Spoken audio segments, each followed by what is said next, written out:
Hi India Gliss viewers, this is Krish. I'm wishing you a happy Deepavali. గమ్యం ఒక kind of movie, ఒక genre of movie. అది కామిక్గా ఇటు casting పరంగాను, so అదొక success. అట్లాగే వేదం, అది ఒక టెర్రరిజం బ్యాక్గ్రౌండ్లో తీసుకొని ఆ సినిమా అంటే అది అవార్డుల వరకే తీసుకొచ్చింది మిమ్మల్ని ఆ సినిమా, కానీ కమర్షియల్గా అది తీసుకెళ్ళకపోయింది.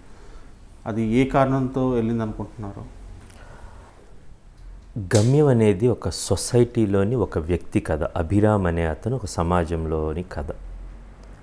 వేదం అనేది సమాజంలోని వ్యక్తుల కథ, సొసైటీలో ఉన్న డిఫరెంట్ పీపుల్స్ స్టోరీ.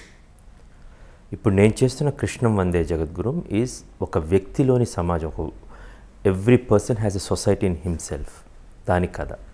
ఓవరాల్గా చూస్తుంటే నేను సినిమా చూసి గమ్యం సినిమా నా కామిక్ సినిమా కాదు, అది it's beautiful love story and story about love. ఒక ప్రియురాల్ని వెతుక్కుంటూ వెళ్తున్నప్పుడు అతను తను తెలుసుకోవటం అనేది. వేదం అనేది టెర్రరిజం బ్యాక్డ్రాప్ స్టోరీ కాదు, ఇట్స్ నథింగ్ అబౌట్ టెర్రరిజం. సమాజంలో ఒక డిఫరెంట్ లేయర్స్ ఉన్న వ్యక్తులు. నేను ఎయిమ్ చేసింది కూడా it's a very segmented audience. నేను బన్నీ మేము అనుకున్నప్పుడు we did that film in 12 crores. దాని తర్వాత మీ Bunny and Arka Prasad garu and Shobu, we 3 are partners. We sold for a good. ఆ డబ్బులు అనుకున్నాం it might not be a కమర్షియల్గా 30-40 కోట్లు చేసి ఉండకపోవచ్చు, but it did a decent off 21 crores, which is a huge profit. Vedam commercially we are successful, we aimed at that. But Vedam is not a film which we expected to go in to the C centres. That's a calculated risk and I want to do a film. Vedam లాంటి cinema చూస్తే మాకు result ఎలా ఉంటుందో తెలుసు. గమ్యం లాంటి cinema చూసినప్పుడు నా రిజల్ట్ తెలియదు, నాకు నెక్స్ట్ సినిమా మాత్రమే రావాలని తెలుసు. Now I'm doing Krishnam Vande Jagadguru. This is my commercial film, my waiting for a block buster. ప్రతి డైరెక్టర్ ఒక కమర్షియల్గా కావాలి. అన్ఫార్చునేట్లీ సక్సెస్ అనేది డిటర్మైన్డ్ బై మోర్ ఫిజికల్గా డిసైడ్ చేస్తున్నాం, కానీ కంటెంట్ వైజ్గా డిసైడ్ చేయట్లేదు.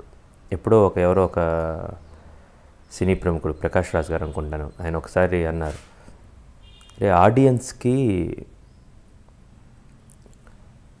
సినిమా వాచింగ్ కల్చర్ అనేది పోతుంది అని. రైట్ నౌ నేను చిన్నప్పుడు నాకు బాగా గుర్తున్నప్పుడు సినిమా చూడటం అనేది ఒక థ్రిల్కి, ఒక అనుభూతికి వెళ్ళేవాళ్ళం. ఇప్పుడు most of the audience including my self, నేను వేరే సినిమాకి వెళ్ళినా కూడా ఆ సినిమాని జడ్జ్ చేయడానికి వెళ్తున్నాను, కానీ ఒక అనుభూతిని తక్కువ తీసుకుంటున్నాను అని చిన్న డౌట్ నాకు. ఫర్ ఎగ్జాంపుల్ సినిమా తీసుకెళ్తే I went with my nieces and nephew. వాళ్ళు సినిమా తప్పొప్పులు చెప్తున్నారు. It's really no, and you stop your brain. No, కొన్ని సినిమాలు మ్యాక్సిమం చాలా సినిమాలకు వెళ్తున్నప్పుడు she just said this, my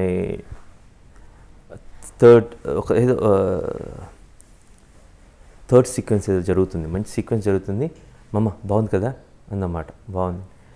song ఏదో వచ్చింది, లీడ్ సరిగ్గా లేదు, పాట ఏంది అయిపోయిందన్నమాట, ఇక్కడ సాంగ్ వచ్చింది next. And there each and every one. ఒక గొప్పతనం ఏంటంటే, ఒక కర్మ ఏంటంటే, ప్రతి ఒక్కరు క్రిటిక్ అన్నమాట. ప్రతి ఒక్కళ్ళు సినిమా గురించి విమర్శన చాలా అద్భుతంగా చేయగలరు. తీయటం చాలా తక్కువ మందికి వచ్చు. నిన్న ఈనాడు పేపర్లో చదువుతున్నప్పుడు Rahul Dravid told about this, మీరు చూసే ఉంటారు. వాళ్ళ అబ్బాయి అడిగారంట, నాన్న నువ్వు గేల్లాగా ఎందుకు ఆడవని. రాహుల్ ద్రవిడ్ లాగా ఆడాలి, గేల్లాగా ఎందుకు ఆడవంటే దెన్ రాహుల్ టోల్డ్, ఈ దేశంలో ప్రతి ఒక్కరు క్రిటిక్సే క్లియర్గా చెప్పేస్తారు, నువ్వు ఇలా ఆడాలి, ఈ బాల్ని ఇలా ఆడాలి. సినిమా కూడా అంతే, ఈ సీన్ ఇలా తీయాలి, నువ్వు ఈ సెటప్ ఇలా తీయాలి. వేదం నేను అంతే తీస్తాను, 5 కథలు కమర్షియల్గా అంతే ఉంటుంది. కమర్షియల్ సక్సెస్ కాలేదని ఎవరు అన్నారనుకోండి, అది అజ్ఞానం. అది ఎందుకంటే మేము ఏం చేసిందో 12 కోట్లు 14 కోట్లు బన్నీని అనుకున్నప్పుడు, బన్నీ నుంచుకొని బన్నీకి ఒక సాంగే పెట్టాను. నేను పిచ్చోన్నా commercial జరిగిపోవటానికి.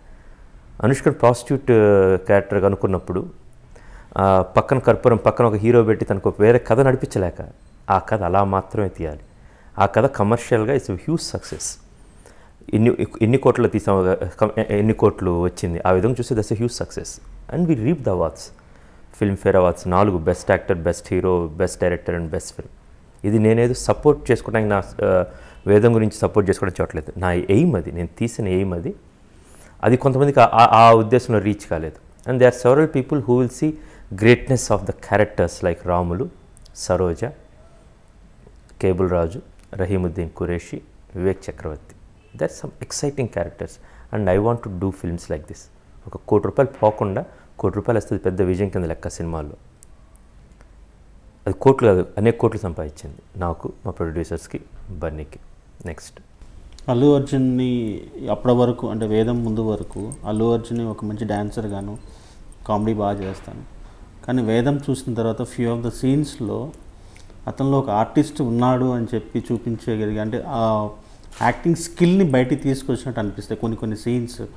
I don't think I didn't do anything in that perspective. ఒక కథకుడు కానీ, ఒక నటుడు కానీ కంటెంట్ ఎంత గొప్పగా ఉందో అంతే గొప్పగా అతను చేయగలడు. కంటెంట్ చెత్తగా ఉంటే అంతే చెత్తగా అతను కనిపిస్తాడు. ఎగ్జాంపుల్, రామ్ గోపాల్ వర్మ గారు అన్నారు, it's great film maker. Shiva అంత గొప్ప సినిమా తీసి ఆయన కొన్నిసార్లు అంటాడు ఆగ్ అనే సినిమా తీశారు అని.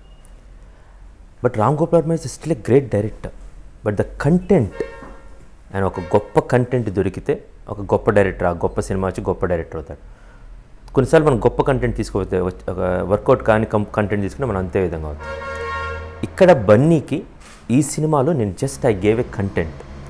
నేను ఇచ్చిన దానికన్నా బన్నీ లాక్కున్నాడు. ఒక వేదం సినిమాని చిన్న వాళ్ళతో తీద్దాము బికాజ్ ఐ ఎయిమ్డ్ ఇట్. ఒక మళ్ళీ గమ్యంలో ఒక 3-4 కోట్లు తీసుకుందాము. Because of the Gamyam setup, A centres B centres, I will make some 4-5 crores, I will be happy. అలాంటప్పుడు బన్నీ ఈజ్ ద వన్ నా జుట్టు పట్టుకొని సినిమా చేస్తాను ఇది అని. అండ్ నేను బన్నీ గురించి ఎప్పుడు చెప్తూ ఉంటాను, ఆ సినిమా అనేది వేదం is a caterpillars becoming butterflies. ఒక గొంగలి పురుగు సీతాకోకచిలుక ఎలా మారుతుంది అనేది. బన్నీ ఆ కథ విన్న తర్వాత చేస్తానప్పుడు నేను నమ్మలేదు, ఎవరు నమ్మలేదు మా టీంలో కూడా. ఎవ్రీబడి సెడ్ ఏదో బన్నీ చెప్తున్నాడు, we should not listen to అని. But Bunny is the one who drew the entire campaign for the film. మనోజ్తో మాట్లాడిన తను, స్వీటీ రావటానికి కారణం తను. We can afford because of Bunny. ఈ సినిమా వచ్చి క్రిష్, ఈ సినిమా నేను ఈ రెమ్యునరేషన్ తీసుకుంటే ఈ సినిమా వర్కౌట్ కాదు, అందరు రెమ్యునరేషన్స్ వర్కౌట్ కాదు, మనోజ్ బాజ్పేయి కానీ. So we have to do, this is a purpose we are doing. ఈ సినిమా చేస్తే బాగుంటుంది. Then Bunny didn't take remuneration. నేను ఎప్పుడు బన్నీ గురించి చెప్తూ ఉంటాను, మనిషి ఫాస్ట్గా, శ్రీరాములు గారు రాసిన లైన్ ఇది, మనిషి ఫాస్ట్గా జిరాఫీ అవుతున్నాడు, మెదడుకి గుండెకి దూరం బాగా పెరిగిపోతుందని. కానీ బన్నీ ఇంకా మనిషిగా ఉన్నాడు. అతను చాలా క్లోజ్గా అబ్జర్వ్ చేసే వాళ్ళకి తెలుస్తుంది. Is very genuine person. అతను ఈ కథలో ఆపర్చునిటీ చూశాడు, ఇది నేను యాక్ట్ చేయాలి. ఈ రాముల క్యారెక్టర్ దగ్గర డబ్బులు, రాములు ఒక ముసలోడిని, చేతులు జవసత్వాలు ఉడిగిన ఒక ముసలోడిని కాలుతో గుండెల మీద తన్ని ఆ డబ్బులు తీసుకొని వాళ్ళ గర్ల్ ఫ్రెండ్ని పార్టీకి తీసుకెళ్ళటానికి.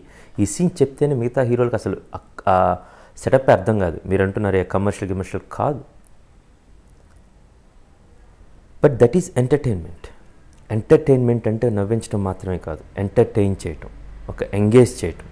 అక్కడ ఒక ఎమోషన్స్ తోటి ఎంటర్టైన్ చేయడానికి మేము ప్రయత్నించాం. అది బన్నీ చూడగలిగాడు. అతను హీఈస్ ఎ విజనరీ బేసికలీ. నేను పొగట్టడం కోసం చూడట్లేదు. My true feelings about a great actor and great human being. అదే కథ నేను చాలామంది వేరే హీరోస్ చెప్తే మ్యాక్సిమం చాలామంది అవాయిడ్ చేసేవాళ్ళు. But Bunny is not a person. So బన్నీని నేను చేయించాను దానికన్నా బన్నీ చూసుకున్నాడు తన్ని తాను. బన్నీ కథ చెప్తుంటే గమ్మత్తు. చాలామంది కథలు చెప్తున్నప్పుడు ఒక విధమైన ఎక్స్పీరియన్స్ ఉంటుంది. బన్నీ కథ చెప్తుంటే బన్నీ మనం చెప్తున్నప్పుడు యాక్ట్ చేస్తూ ఉంటాడు కాన్స్టెంట్గా. నేను 2 గంటలు చెప్తా ఉంటే తను యాక్ట్ చేస్తూ ఉండేవాడు అన్నమాట. ఆ ఫస్ట్ రోజు ఏవైతే యాక్ట్ చేసామో, ఫస్ట్ రోజు నేను కథ చెప్తున్నప్పుడు అదే ట్రాన్స్ఫర్ అయింది. అండ్ ఆ క్రెడిట్ అంతా గోస్ టు బన్నీ. అండ్ అతనిలో నటుడు ఉన్నాడు.